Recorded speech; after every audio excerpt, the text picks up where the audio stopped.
Hello, everybody, and welcome into a brand new edition of the Sports Hub Patriots Podcast. Alex Barth, Matt Dolloff with you from 98.5 thesportshub.com as we sit here to take a look back at the Patriots' 28-22 loss to the Los Angeles Rams, a Patriots team, Dolloff, that is still searching for consistency. I talked about this on the preview pod last week, that it felt like because the Patriots had played such a good game against the Bears, the way this season has gone, they were due for a downtick. We saw that, but we start this pod with what's kind of become the standard Monday morning, how we kick it off. How are you feeling about the coaching staff, Matt Dolloff? I would say I feel about the same as I did 2 weeks ago after they lost to the Tennessee Titans. I thought the coaches let the players down in that loss to the Titans. I don't know if it might be a little strong to say they let them down in this game, but I feel like the players, ever since they were called soft bar, really ever since London, I feel like the players have shown up every week and just at least played hard. And just the execution hasn't been there. The planning hasn't been there. The defensive game plans especially haven't been there. And I thought that was a huge factor yesterday. And especially on the defensive side of the ball. Like, game plan was bad and they didn't adjust it. And I don't understand why they couldn't adjust it. Maybe they're just not equipped to do that. Maybe they weren't ready for it. They didn't think about it during the week. Like, what happens if we have to go to plan B? Did they have a plan B? And so there's all those things. There's a lot of little decisions in the game that I'm sure we'll get into at some point. Offensively, I thought the coaching was a little better than the defense. I mean, sure. Alex Van Pelt, I didn't think had too bad of a game. I thought there was the one drive in the fourth quarter that they didn't really they took too much time off the clock, I thought.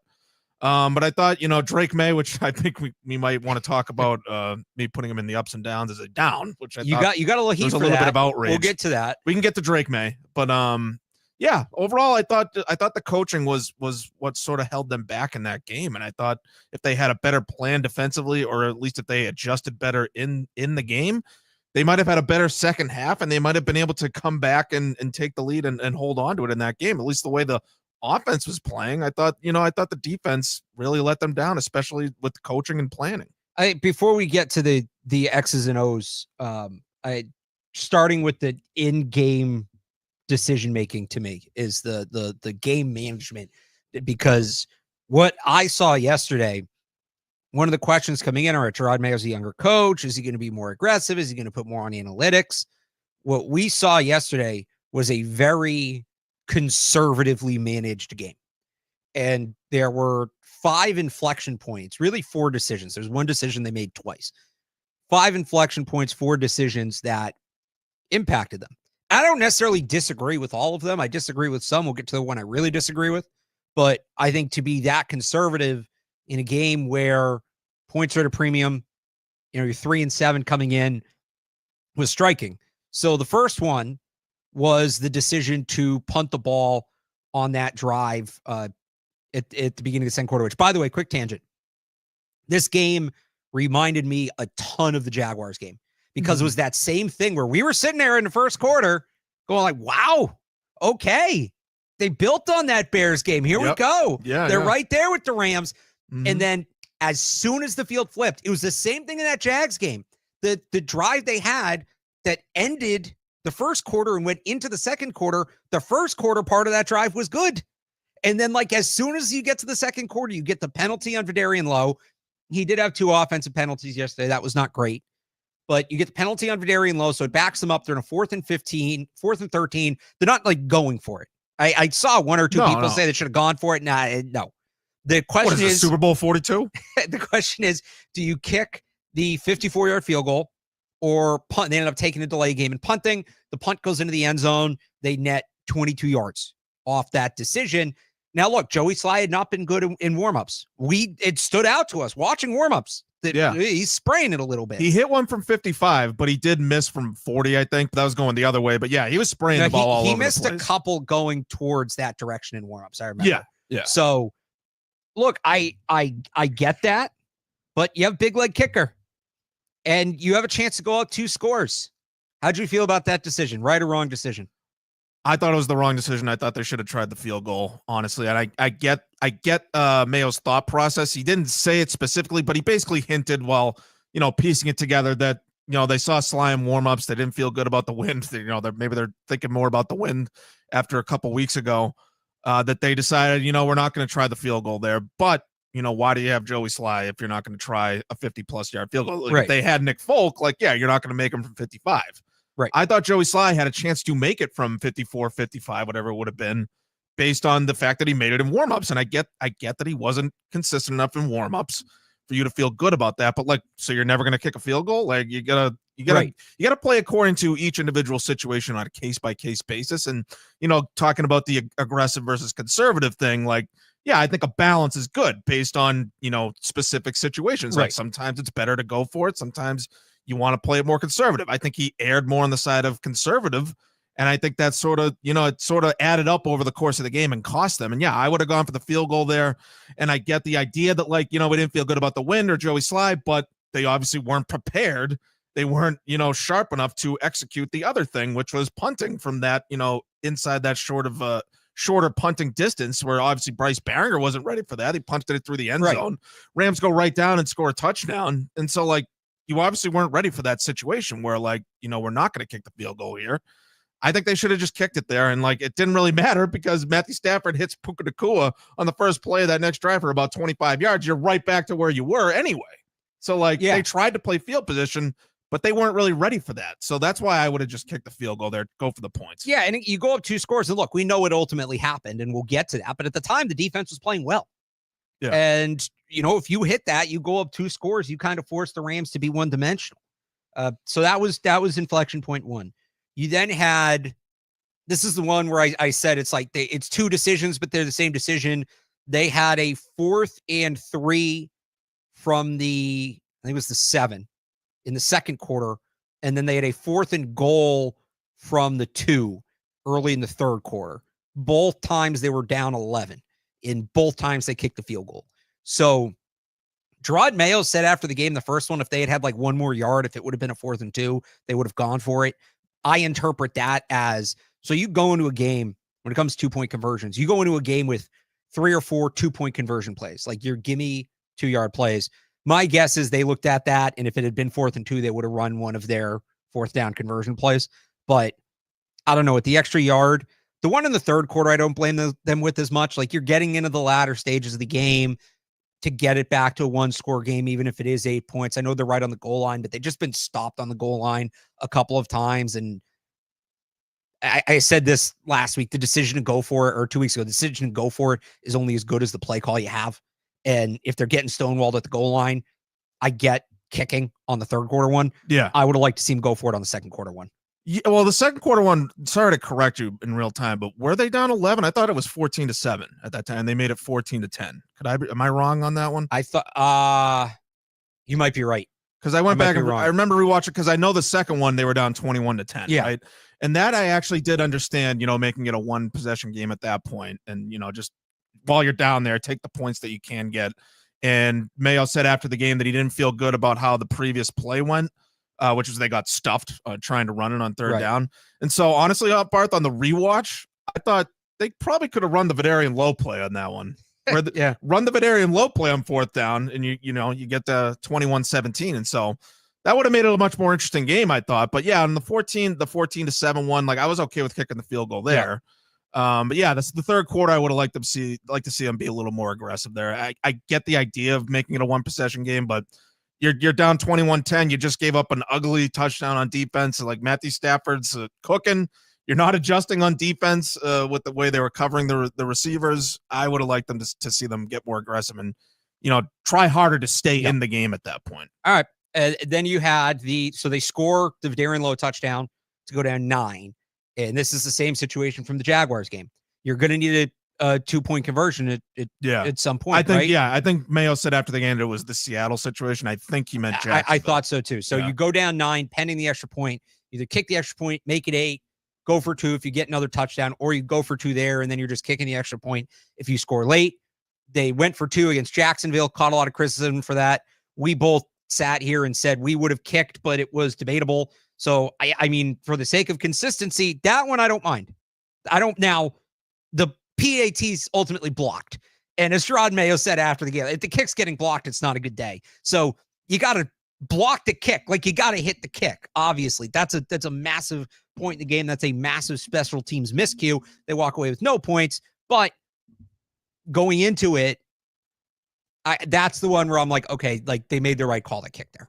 Yeah, I thought both times I'm okay with kicking the extra point because I'm one of the guys that believes that you don't go for 2 unless you absolutely have to go for 2. I don't care if like you have 1 percentage point better chance of winning the game just according to the math. Like, we're talking about human beings here.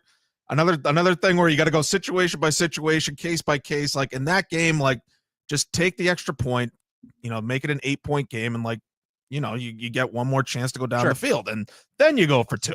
Then you try to tie the game. I feel like that would have been overly aggressive to go for 2 in that situation when you could just take the extra point. And yeah, the problem was they couldn't block the extra point. Not that they decided to kick the extra point in the first place. And yeah, you remember I was so frustrated in the booth. I was like, why aren't they showing a replay of the kick? Why isn't anybody showing this kick? Because I thought the game could have come down to that 1 point. And it obviously didn't, but I still consider it a huge play in the game. Like, just at that moment, it was a huge play. You go from 1 possession game to 2 on a simple play like that, where you're letting a guy sneak through your blockers. It was, I think, DeMontre Jacobs and Lacita Smith that let the guy between them to block that kick. And so, yeah, I thought that was a huge play in the game that they had that kick blocked, but I was okay with the decision to go for the kick. Yeah. And then the last one, which I haven't seen get a ton of attention, and I'm kind of surprised because this is the one that really irked me. So the Patriots end up getting it back. They got it. What is an 8-point game at this point, right? Oh no, it's at the end. They're down 6 because they got the field goal. They're down 6. They get the stop on the Rams. Jonathan Jones, who had a rough day, but got that pass breakup. Yeah, so that credit to him one good play, against Puka Nacua. So the Rams have to punt. 2:22 to go. They punt. The ball's down at the 5, but there's an illegal formation penalty. So the Patriots can either get those 5 yards tacked onto the end of the return, or just where the ball was down, or they can back the Rams up 5 yards and make them punt again. And they take the 5 yards at the end of the return. So they now have 90 yards to go in 2:14 instead of making them re-kick. My initial thought was so even if they make them re-kick, that 8 seconds that came off the clock on the first punt stays off. And now you're looking at another 8 seconds and, on the follow-up punt, and that could be the difference between running 2 plays before the 2-minute warning instead of 1, or even maybe that takes you to the 2-minute warning. If you have a decently long return, that's going to be a 14-second play. Now you're down to the 2-minute warning, you lose that free timeout. So I would have made them re-kick under that thought. I'm like, I get it. Jerod Mayo was across the street this morning, though, and said they were worried about the Rams downing them inside the 10. And that's why they didn't make them re-kick. But it's coaching scared. That's coaching very scared. You're already at the 10, dude. Like, that's honestly, like, not to cross sports, that's like Claude Julien, like having 3 defensemen on a power play because he's worried about giving up a short-handed kind goal. of, yeah. Like, so way too conservative. And it would be one thing if their punt return game was a mess, because somebody else pointed out, like, maybe he was afraid of muffing it. Marcus Jones as a punt returner is one of this team's 5 best weapons, no? Like, I would say so. They tried him on offense yesterday. They did try him on offense yesterday. So I want to give that guy a shot to return the football. And maybe the Rams kick it out of bounds, and maybe they do pin you. That one blew my mind. Yeah, I would have given him another chance to return it. That's sort of like this is where you want to almost compare Mayo to Bill Belichick. I feel like Bill Belichick would have said, we're going to make the opponent execute. Where it's like, make the other team, like, you're worried about them pinning you inside, make them do it. Like, force them, like, we're going to make you do this to us. And yeah, like, what are the odds? Honestly, I know I'm generally anti-analytics. I thumb my nose at a lot of it, but like, I'm not even saying literally, but like, what are the odds that they're going to pin them back and they're going to get even fewer yardage on the re-kick? Like, I think they should have tried to make them either make Marcus Jones get a return out of it, or just see if they could bounce it into the end zone and get a touchback out of it. Like, I just didn't understand the thought process behind taking those 5 yards and like and pinning themselves, like basically deciding to pin themselves back. Right. So we spent the first half of the pod on it, but those were the 5 decisions, game management decisions that stood out. There was one other big coaching decision as it relates to the X and O's that stood out. Actually relates to a little bit to some breaking news we just got. Patriots waiving cornerback Marco Wilson. So that should set up Alex Austin to return from IR. They need him because yesterday the game plan was to keep. They did not have Christian Gonzalez shadow anybody. And going into the week, there's a big question. Like, does Gonzalez shadow Nacua? Does Gonzalez shadow Cup? I think there's strong arguments for both. He ended up most of the game on DeMarcus Robinson. On the boundary, they played Cup and Nacua in the slot. Good adjustment by Sean McVay. He said after the game, they talked during the week about not throwing near Christian Gonzalez. Patriots made that kind of easy for him. Now, look, DeMarcus Robinson didn't do anything. Gonzalez had a great game on him, but Nacua and Cup both caught over 50% of their targets, both for over 100 yards, combined 3 touchdowns. They got gashed. And Jerod Mayo said after the game that they were open to changing the plan. I never really saw much change in terms of what Gonzalez was doing. Now, look, if they had adjusted and and I mean, it was clear pretty early. It's not like this all sprung up late. I think by the time you got to halftime, we all knew they had to do something. And if they'd put Gonzalez on Cup, right, and Nacua had gone off, and the Rams won, at that point, you sort of just tip your cap and say, well, we know what the Patriots roster is. The Rams have 2 great receivers. Same for the inverse, right? You put Gonzalez on Nacua, Cup goes off. What are you going to do, right? You know, and I think, among other things, the reason I related to Marco Wilson, this did highlight what has suddenly become a lack of depth at corner. Jonathan Jones has lost a step. Marcus Jones was probably the best of that group, but he got a few times. Marco Wilson, again, did not play well. We're still not seeing Isaiah Bolden. They really could have used Alex Austin, who I would assume will be activated with Wilson getting waived.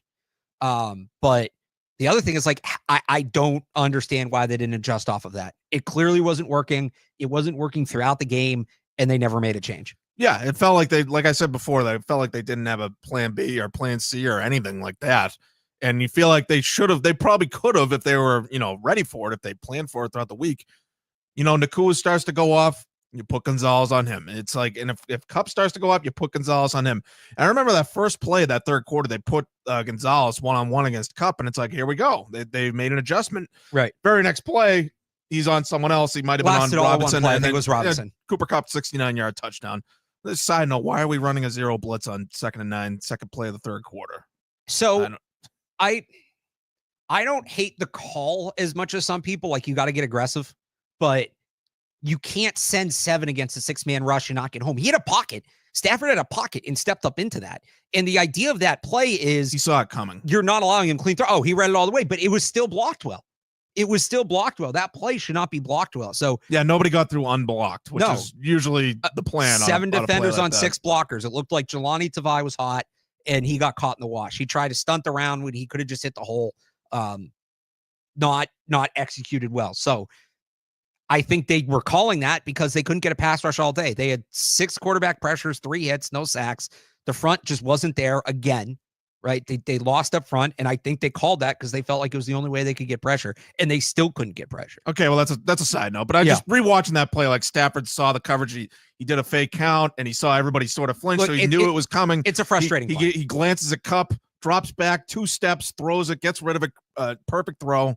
And Jonathan Jones sort of dives for it. And then there's just nobody there. So, I mean, that was a frustrating play, but that's just sort of a side note to, the coverage and the fact that they couldn't adjust. And this has been an issue that I've been talking about for a couple of weeks. Is, Gonzalez can take out your top receiver, but they don't really have an answer to cover the second receiver, and a good quarterback and a smart coach and a good, well-coached offense is going to take advantage of that.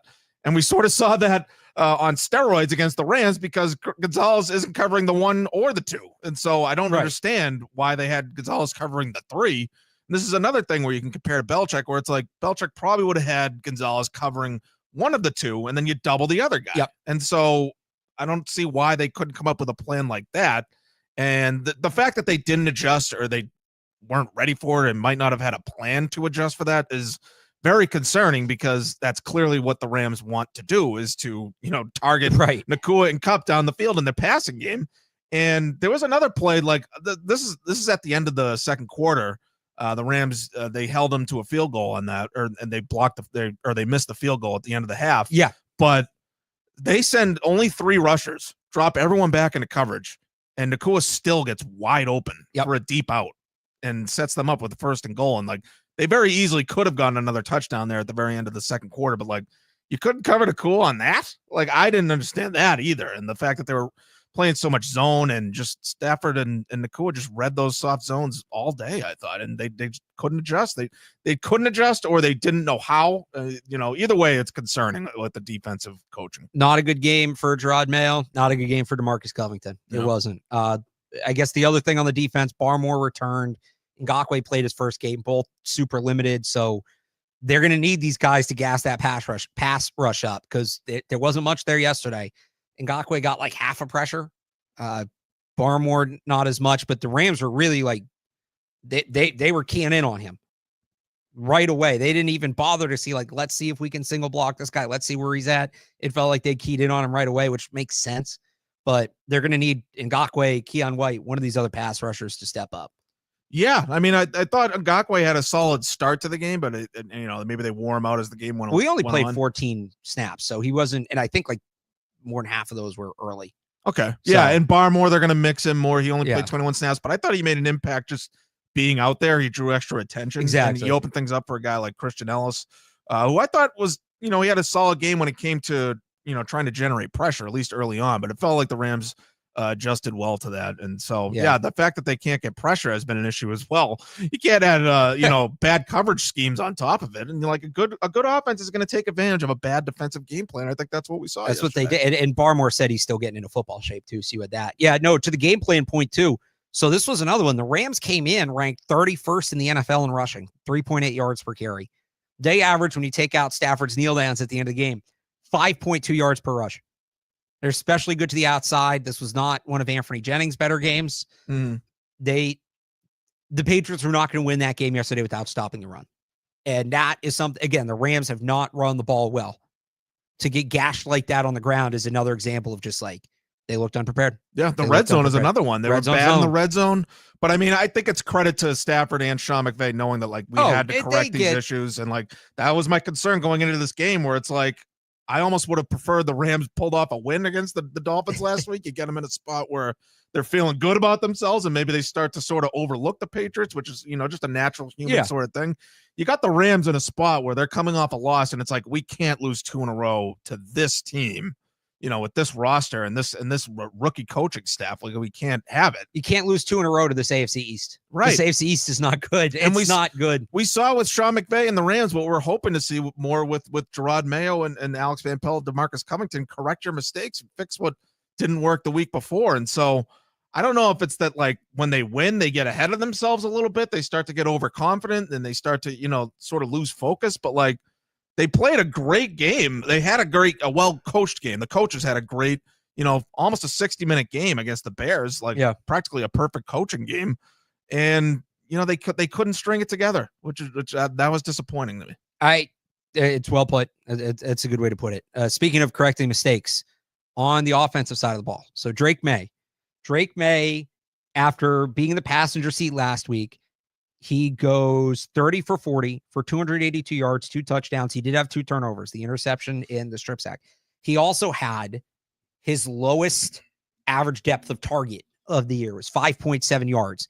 He had 5.8 in the Texans game. Everything else was over. Every other game he's been over 7.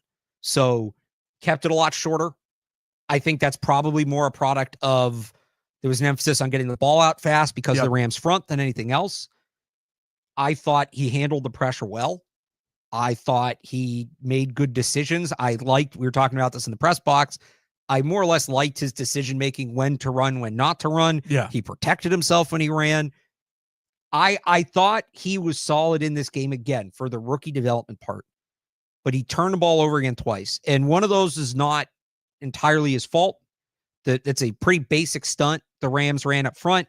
Michael Jordan and Ben Brown missed it. He gets clocked from the blind side, but he turned the ball over. That's what he did. The interception late. It's a miscommunication with Pop Douglas.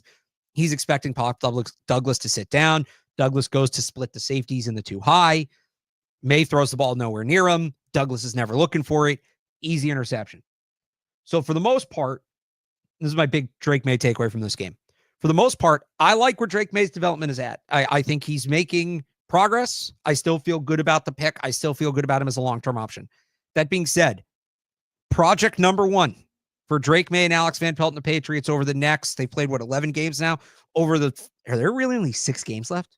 Yeah, That's 3-8. Yeah, That's crazy. The number one project for Alex Van Pelt and Drake Maye over the next 6 games, limit the turnovers. He's now turned the ball over 9 times in 5 full starts, not including the Jets game. 9 times in 5 full starts. He has multiple turnovers in 3 of those 5 games. That's not sustainable. And we knew turnovers are going to be a problem going in. We've seen other young quarterbacks struggle with turnovers early and cut that number down. So this is not me saying it's not going to work out with him, but it can't continue this way either.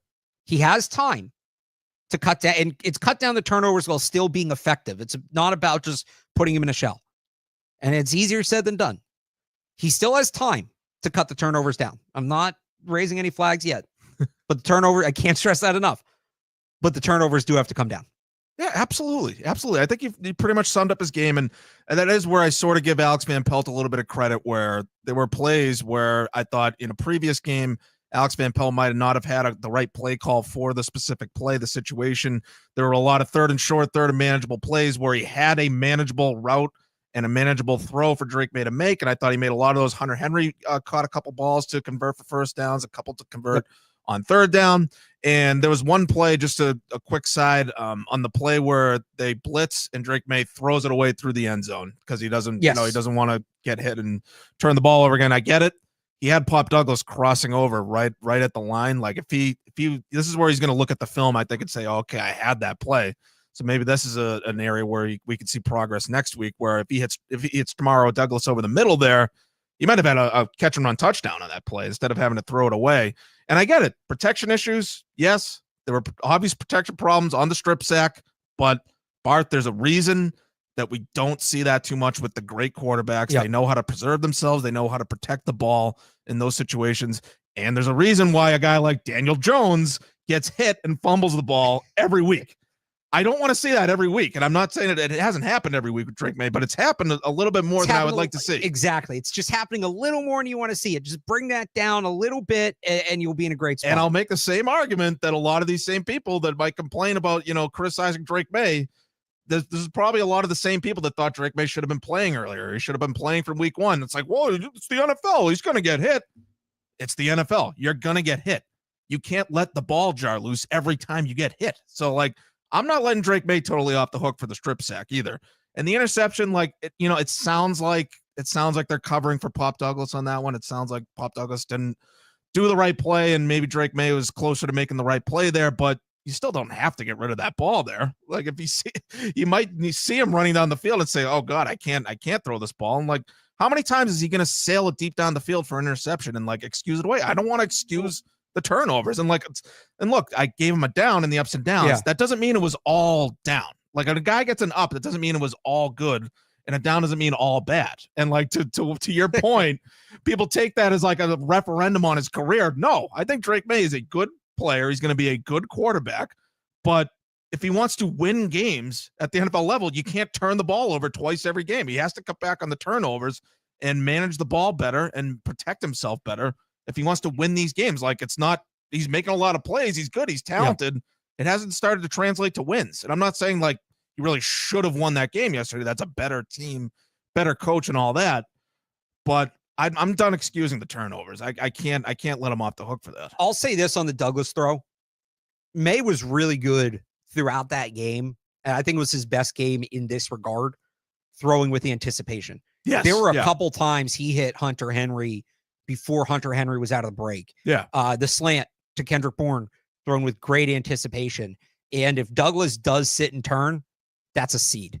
If Douglas sits and turns, that ball's right on him. He doesn't lose a ton of momentum, and he's going to have a chance to pick up yards after the catch. Yep. So I understand what he was thinking. I also understand what Pop Douglas is thinking. You read too high coverage. You have speed. You have defenders here and here. If you can split that up the middle, you might be gone. So I think he's covering for Pop on it, but the tell was I got to communicate better during the week. That's sort of saying no, it's my fault. But I actually buy that. I think they both made the right. There were two right decisions. Either way, if Pop Douglas sits down, it's a good play. If Pop Douglas keeps going, it's a good play. And they were just a disconnect. They were literally just on the. So that goes to the if Drake May had been playing earlier, maybe he's more on the same page with them. Yeah. Remember, he didn't play a ton with Pop in camp. Yeah, right. So right. Or like Hunter Henry or Hunter Henry. Although him and Hunter Henry's chemistry is really good right now. They're building. Yeah.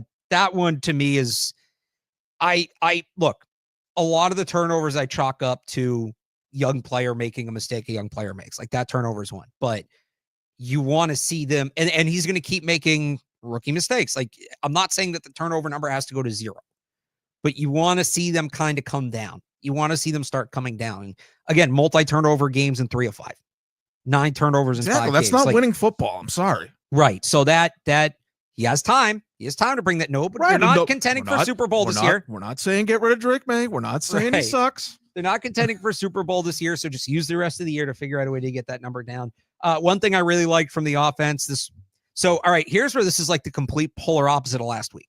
Last week, we came in here and we said this was maybe one of the best games they've coached. They did a great job, except playing KJ Osborne over Kendrick Bourne makes no sense. That was a weird decision. This week, we come in, we say, oh, it's one of the worst coach games of the year. I still think it's behind the Jets game or ahead of the Jets game, wherever you want to, I still think the Jets game week 3 was worse, but it's up there, down there, whatever. This week we come in and say this was one of the worst coach games, but getting Kendrick Bourne on the field over KJ Osborne, there you go. Great job. Because this is I can't believe I've had to do this 3 years in a row.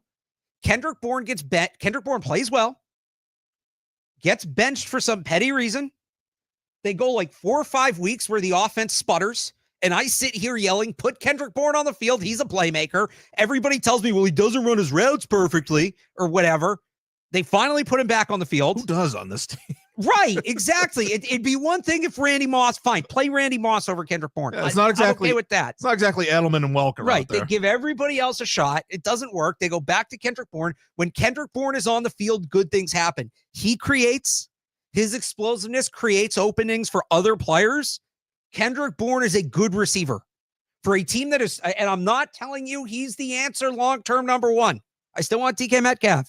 Maybe Jamar Chase. He looked pretty pissed off last night. We can't stress this enough. We're doing the show today. Right, we're not talking about we're not talking about the next 10 years. For a team starved for wide receiver talent, Kendrick Bourne has it. I understand why Kayshon Boutte played more than him because he's a better blocker and he's just been in it more and he has more chemistry. Fine. Kendrick Bourne needs to be on the field more than 50% of the time. He was in this game. He's their second most used receiver. Second or third. He's right. He was close with Pop Douglas. And that's what it should be. The usage yesterday is what it should be. Mix in Jalen Polk a little bit, although he had another rough game. He had that bad penalty. I don't think we're going to see Javon Baker. Jerod Mayo said this morning they were unhappy with what he did on those kick returns. So that doesn't bode well for him getting on offense. But Kendrick Bourne needs to be playing because when he goes out there, he makes plays. Yeah, absolutely. I think that we've been saying for almost a month, I feel like at this point, that like Bourne, Boutte, Douglas, whatever order you want to put them in, however you want to distribute the snaps. That's your top 3. That should be your clear top 3. I'm done with the KJ Osborne era. And, Baker seems like miles and miles away from being a real contributor, especially on offense. They didn't like him on special teams. But, I feel like this is an example of maybe Jerod Mayo pushing a button there. Maybe pushing the right button. Bench Bourne for a week. I don't know what the hell happened behind the scenes that he sort of deserved to sit that week, but it feels like it worked. They put him back out on the field and he played hard. He made a couple good catches. The touchdown was a good throw and a good catch. There was a tight window and I thought it was good anticipation by Maye and it was a good job by Bourne. And it was a good example for a guy like Jalen Polk where it's like, you're going to have a guy all over you at some point. You got to hold on to the ball when it's right in your hands. And so I thought that was a good example of Bourne playing tough. And that's a guy that I think needs to play regularly going forward. I never really saw a reason to bench him. So I don't know if there was something going on behind the scenes that we don't know about, but Bourne, Boutte, Douglas needs to be your receivers going forward. I thought that was a particularly good plan. I thought it was mostly well executed with the receivers. What else you got on the offense? Anything else on this game? I mean, I touched on it a little bit earlier in the program that fourth quarter drive where they're down 9. And it's like, you need to get 2 scores here. Where's the urgency? They basically cut their remaining clock in half and they only got the field goal out of it. And that was the drive where Jalen Polk had the false start. They were going for, it looked like a wildcat, maybe a double reverse throw. They were maybe trying to throw it to Drake Maye. I'm not sure exactly what they were going to do. They never snapped the ball. But that was an example of, milking way too much clock, not enough sense of urgency there. And I thought Drake Maye looked good enough that you could have run more of a hurry up offense there, get a quicker touchdown. You get the ball back to the Rams with I think under 5 minutes left in the game. And fortunately you got the stop there, but the Rams had an opportunity there to just ice the game because you took way too much time off the clock. And so I thought that was an example of, the coaches not being prepared enough for the situation and not sort of reading the situation well enough. Hopefully that's a thing where they go back and learn that, we need to show more urgency in that particular spot. But other than that, I thought the offense had coaching wise had a pretty good day overall. The coaching problems, I think, were mostly on the in-game stuff with Mayo and the defense. And on that play where Polk had the false start, look, he needs to not false start, but they break the huddle super late and they're not getting that ball snapped. There's 1 second left. He didn't false start so much as I think he was just looking at the play clock and thinking, I'm going to move as soon as this hits go because it's a false start or it's a delay of game. If we don't snap the ball, there's going to be a penalty either way. So quickly contrast that with, remember when the Rams had a 4th and short, they ran right up and got the playoff and got the fourth. Was that when they had the I think that was the end of second quarter. No, they had a quarterback sneak in this game. Yeah, that was a different play. Okay, Stafford didn't even have to go down. That was the worst defended quarterback sneak I've ever seen. He stayed on his feet. He didn't even have to go down. He had a hole. He had a hole on a quarterback sneak. It was not good. It was just a lot in this game wasn't good for the Patriots. We'll have more on what went wrong on 98.5thesportshub.com. And a game where the Patriots 27 minutes of possession time. They're over 27 minutes. Their most lopsided time of possession in their favor since December 2019. They outsnapped the Rams by almost 20 plays. Jerod Mayo said after the game, I never felt like the Rams controlled the game. I get where he's coming from, but I think that's more of a red flag than hey, we're moving in the right direction. To have the ball for 37 minutes and lose is not great. I think that's misleading because they gave him the short field again on the strip sack. Misleading. And then the Cooper Kupp 69-yard touchdown. I think it's more about that. They quick strike you again and again and again. So again, we have more on it on 98.5thesportshub.com. Also check out the Sports and Patriots audio feed wherever you get your podcasts. For this show, you'll also get audio from Jerod Mayo, players when they're on the station. And follow Matt on Twitter at Matt Dolloff, at Real Alex Barth over here. I think anything else? I think that'll do it. That does it. All right. I'll be back Thursday or Friday. We'll see. The schedule's been flexible, but Thursday or Friday, looking ahead to Patriots Dolphins. So until then, talk to everybody next time. Have a good week.